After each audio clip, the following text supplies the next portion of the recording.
It's Phil Lindemann with your Krystal 93 News at 4. July just barely held on to its crown as the busiest month of the year on I-70. Just over 518,000 vehicles traveled the tunnels in 12 days, weekends only. That was barely 3,000 more than June, just 500 more than back in February. Last year, July was easily the busiest month of the year with 560,000 cars. In 2024 and 23, July was one of the busiest ever with 592,000 vehicles each. That's almost 74,000 more than this year. This past weekend was the busiest in a month on I-70 with almost 135,000 cars, just barely busier than the previous weekend, but still 8% slower than the same time last year. July has been the busiest month for drunk and stoned driving here locally. Summit Sheriff's deputies have busted more people this month than any other month this year. Most of them were caught in the past week, when DUIs accounted for more than half of all arrests. Lawyers are working together to possibly avoid a trial for the A-Basin snowmaker accused of hiring a teenage prostitute. The suspect was in district court this morning, where his attorney wanted time for an evaluator. She said this is a vital part of negotiations with the district attorney's office. The suspect has not yet answered to charges of underage sex and child pornography.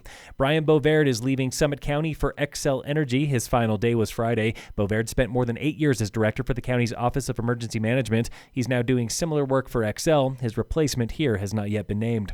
Local officials believe money and budgets will dominate your ballot box in November. Commissioner Tamara Pogue has this to say. While we made really good decisions last year, we still have work to do this year to make the budget balance, and so more difficult decisions to come. I think particularly given the state of the state's budget, a lot of things are getting passed down to counties that we are having a hard time paying for. At least 2 upcoming state ballot questions will deal with money. Proposition NN, where your Tabor refund might be trimmed to pay for public schools, and a graduated income tax question, where the richest 10% of residents would pay more and the rest pay less.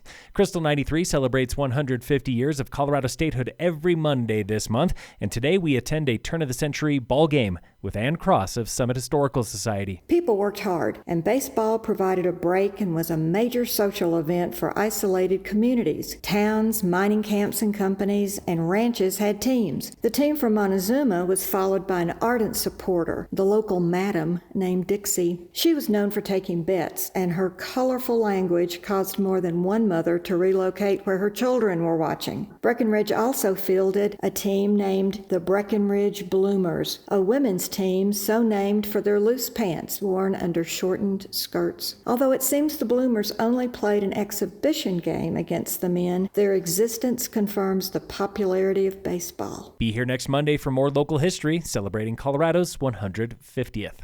Local fire danger very high today in Summit with a campfire ban still in effect. County fire experts will review the danger and the fire ban tomorrow. A second small wildfire sparked up yesterday at Rabbit Ears Pass. It was quickly managed by Forest Service firefighters. The Fishhook fire at Rabbit Ears, now 97% contained. 1 week after it erupted, it's burned just over 300 acres. Firefighters on the Willow Fire of Leadville, they are grateful for recent rainy, humid days. That fire is now 62% contained on almost 7,200 acres. Phil Lindemann, Krystal 93 News.